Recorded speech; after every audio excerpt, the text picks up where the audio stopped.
Hello, I'm Tim Lord Clement-Jones and I chair Queen Mary's Governing Council. And I'm delighted to join you, albeit virtually, as part of the Windsor Spring School on Data Science and Quantum Computing.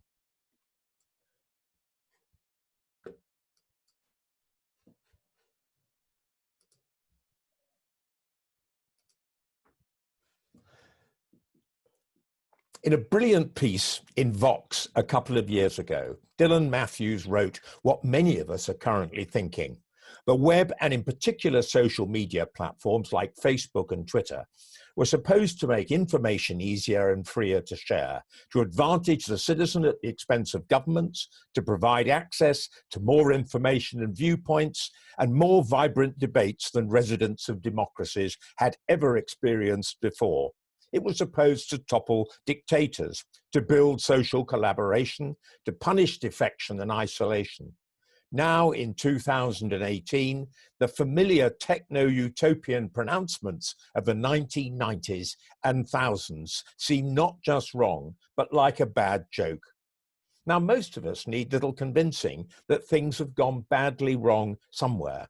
And in 2020, under COVID lockdown, the situation has become worse. But we do need to look at the roots of the problem.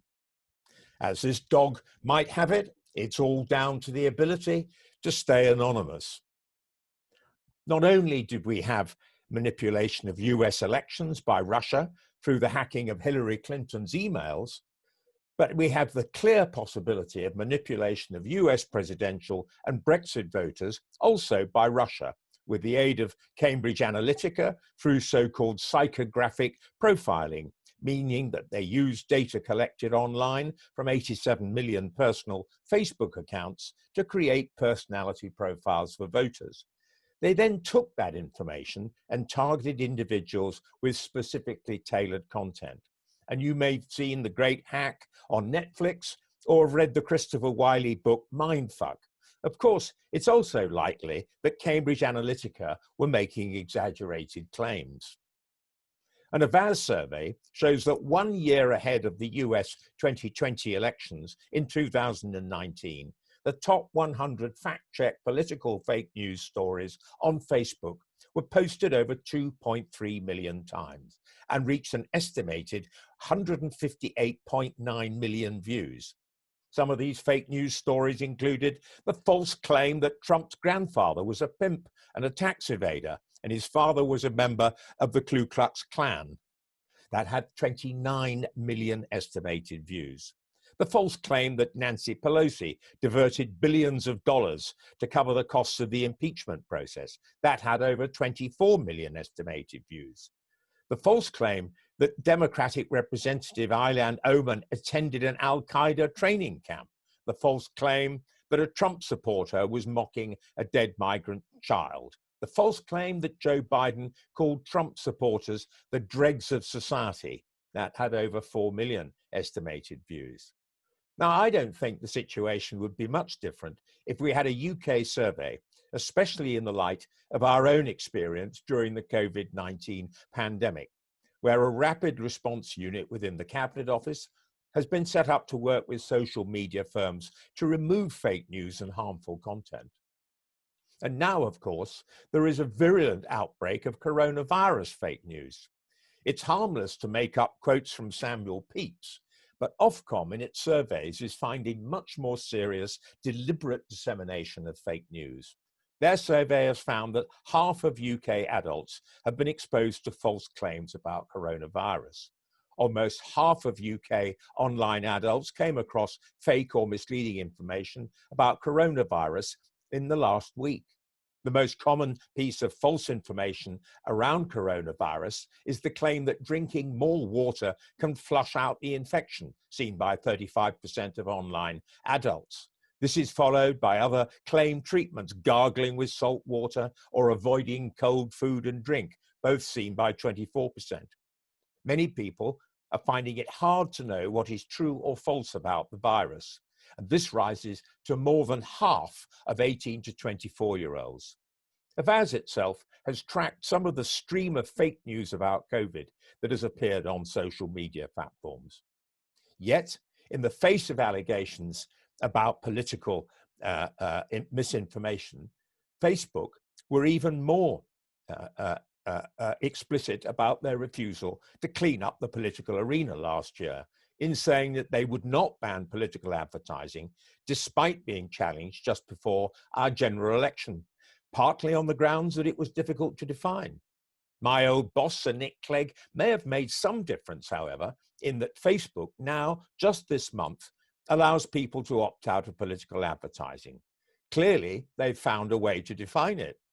The platforms are, however, uniformly being much more vigilant about external interference from Russia in elections.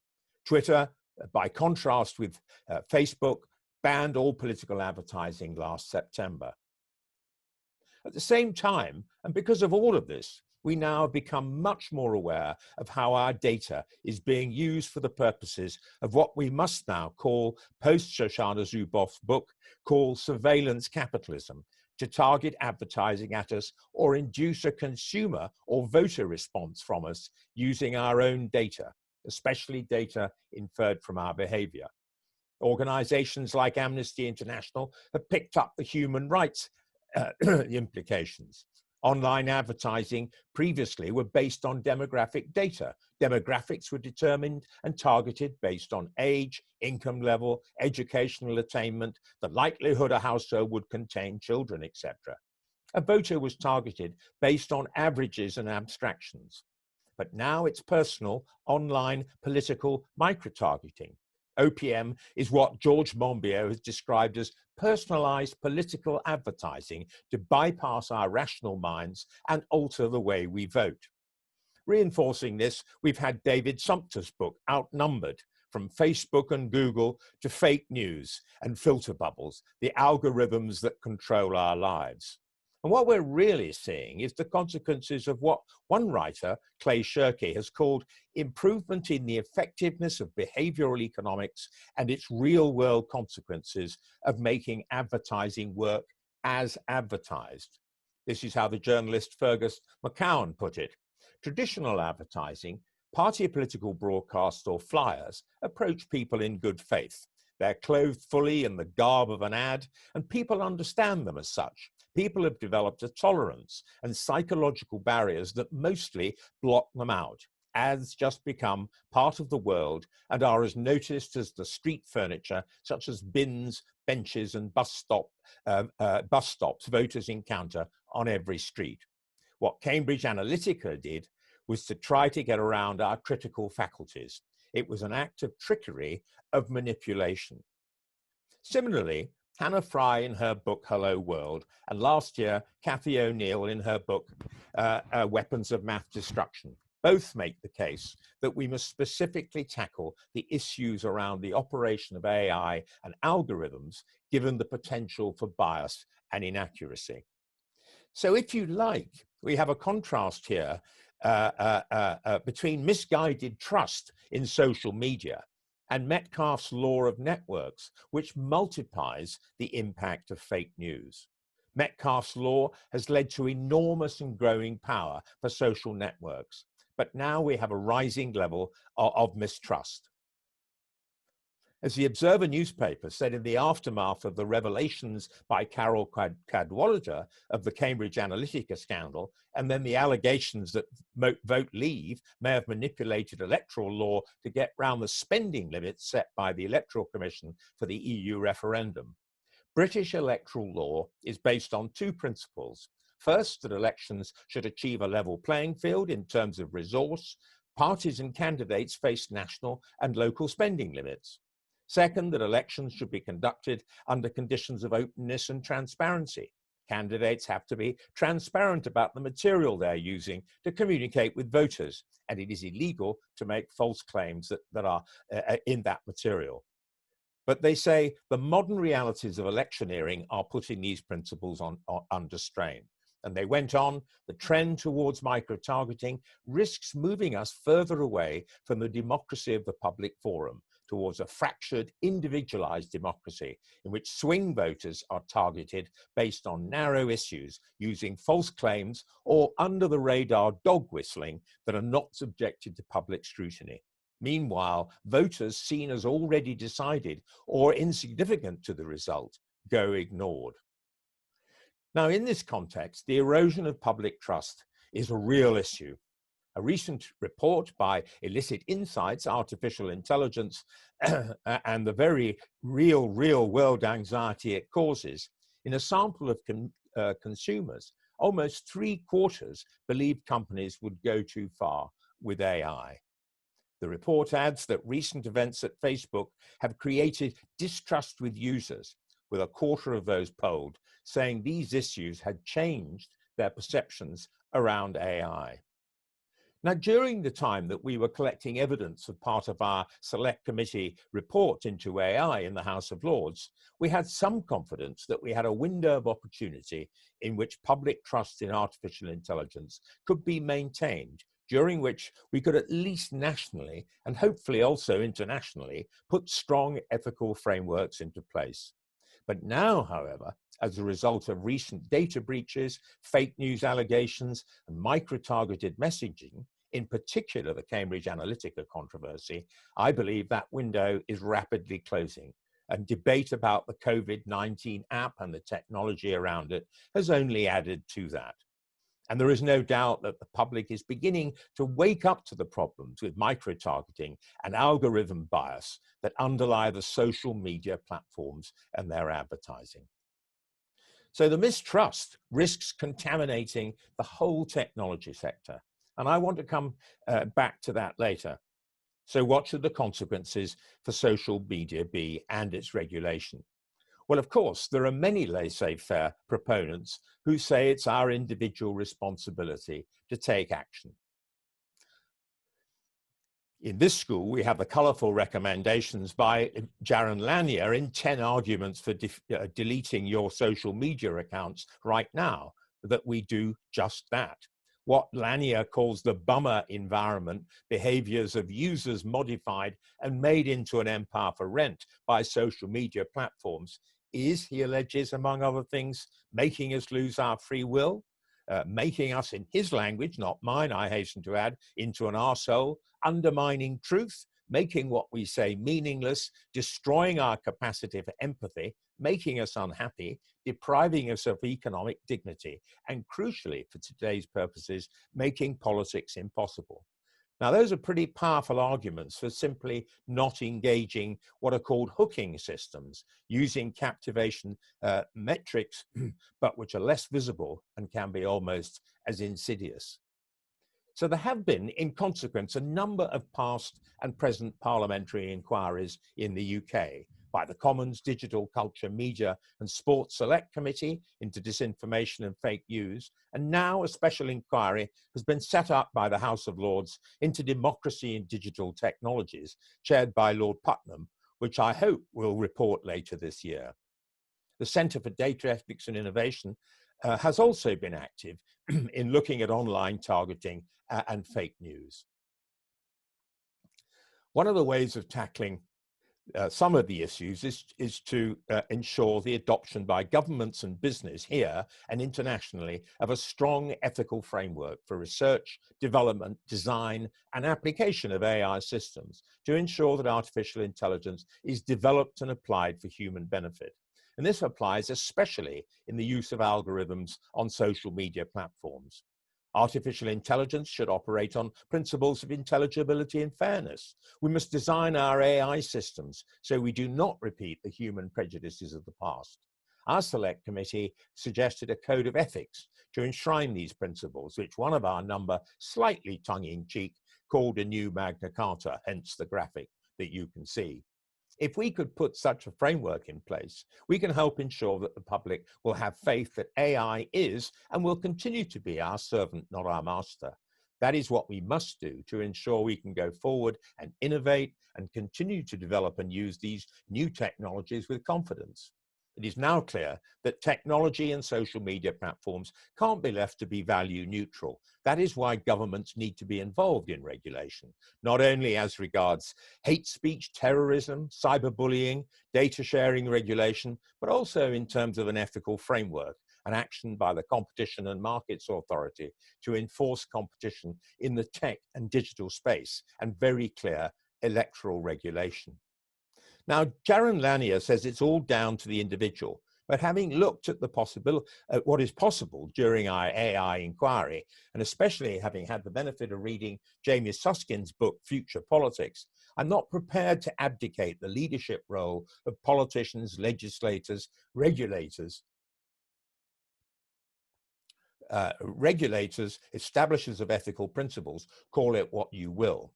As Rana Farooq says in her excellent analysis, Don't Be Evil, the case against big tech. As we think about how to harness the power of technology for the public good rather than the enrichment of a few companies, we must make sure that the leaders of those companies aren't the only ones to have a say in what the rules are. And there are increasing signs that the public and politicians are, in the immortal words of Howard Beale in the 1976 movie Network, saying, I'm as mad as hell and I'm not going to take this anymore. Susskind asks fundamental questions about the power of technology and technology companies and about how political systems can and should respond. As he rightly says, the digital is political. Tim Berners-Lee coined the phrase philosophical engineering. In a world where tech companies hold the power to socially engineer, we need in particular to understand how digital technologies are impacting politics. And we need constantly to update our political vocabulary, recognize the sources of digital power, move faster, and if necessary, adopt a precautionary approach.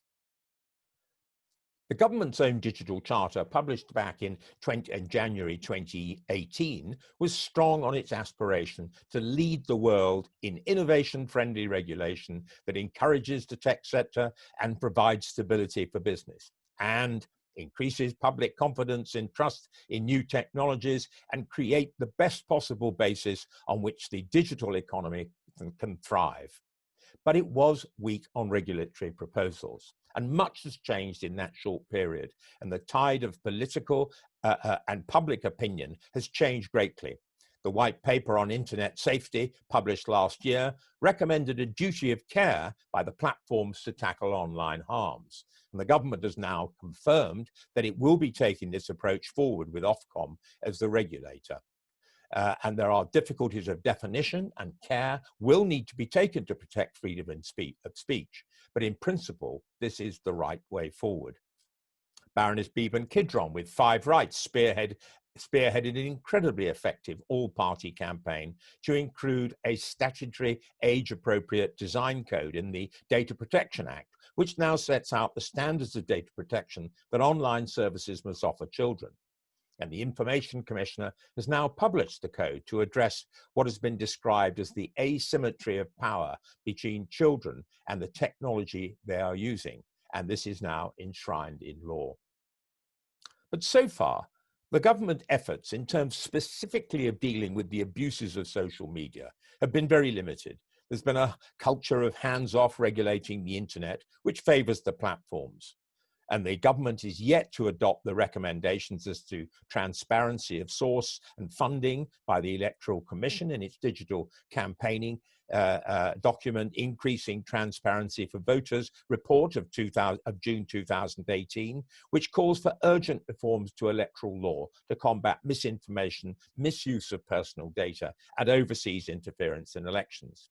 The Electoral Commission called for urgent reforms to electoral reform to combat misinformation, misuse of personal data, and overseas interference in elections, amid concerns that British democracy may be under threat.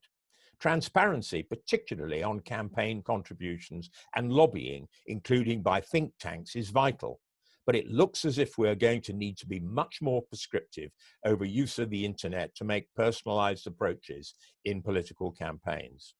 Both the Democracy Disrupted report and the investigation of the use of data analytics in political campaigns by the Information Commissioner in 2018 relating to the activities of Cambridge Analytica and the use of Facebook data came to the same conclusion.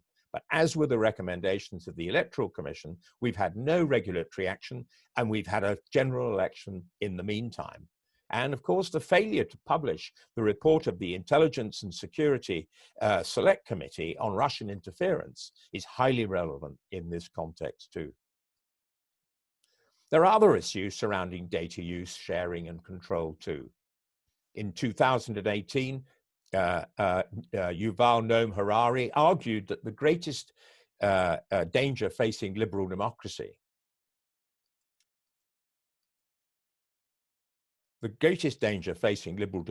is the concentration in the hands of a few, which has the possibility to make dictatorships more efficient than democracies.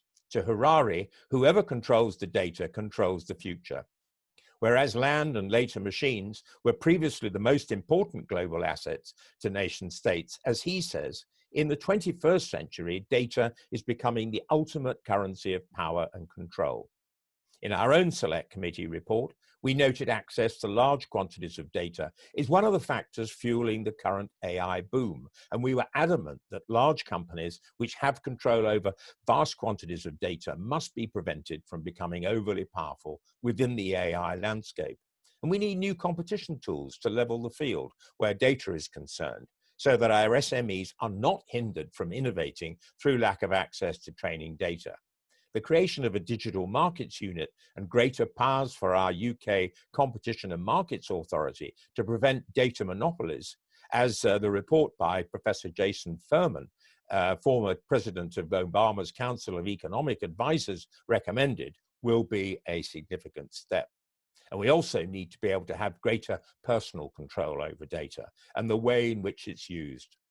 Five Right, in their second right, say we must have the right to know who is holding and profiting from our information.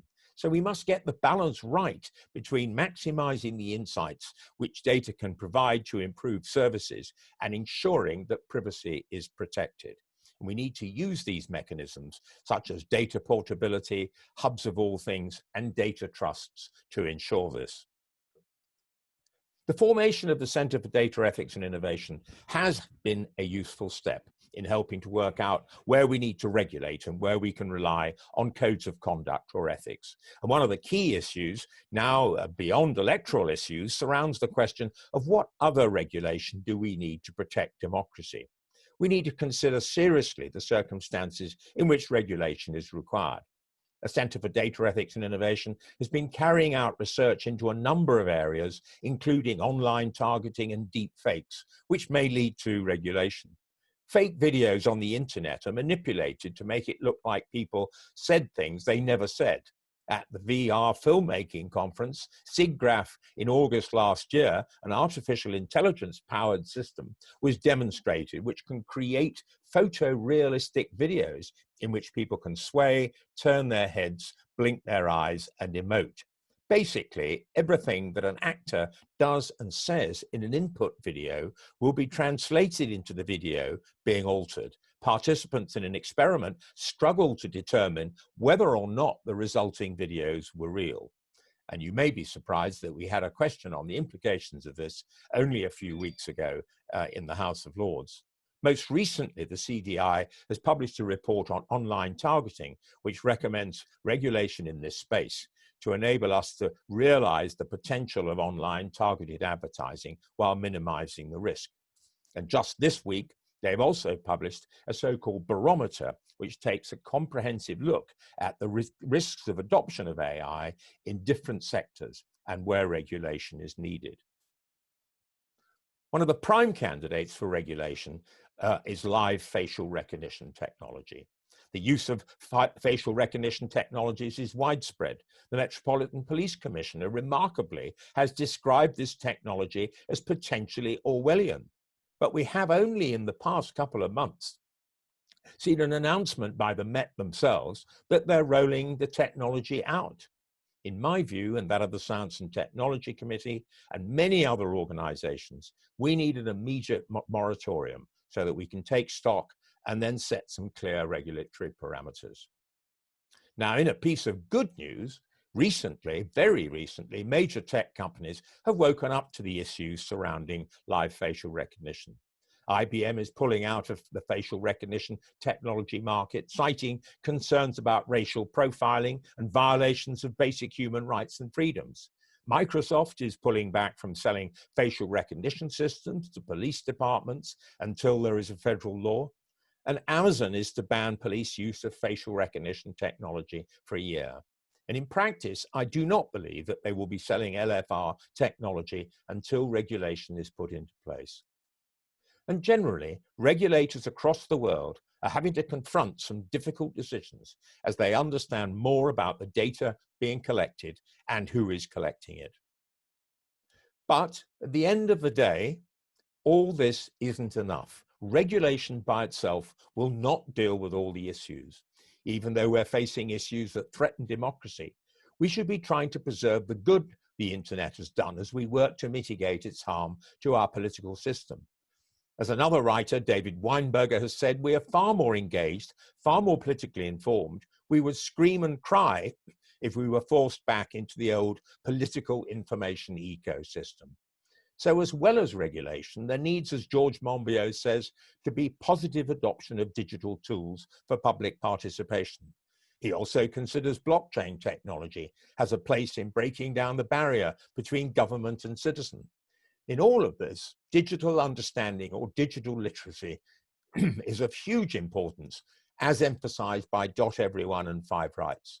This is the ability both to use technology and to comprehend in real terms the impact it has had on our lives. And it's not the same as digital skills. As Everyone in their 2018 report says, there are huge understanding gaps.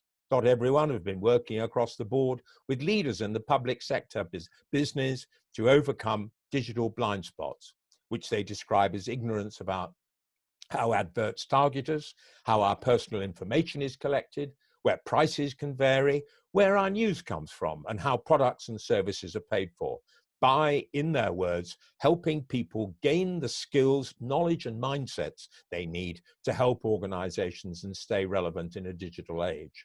And their surveys show 45% of people are unaware information they enter on websites and social media can help target adverts. 62% don't realize their social networks can affect the news that they see. And they advocate public engagement to support digital understanding at all levels of society, not just for children, and with a specific focus on digital leadership for public institutions. Sadly, Everyone have decided after 5 years of brilliant work to hand over their mission to other better funded bodies such as the Ada Lovelace Institute and the Open Data Institute.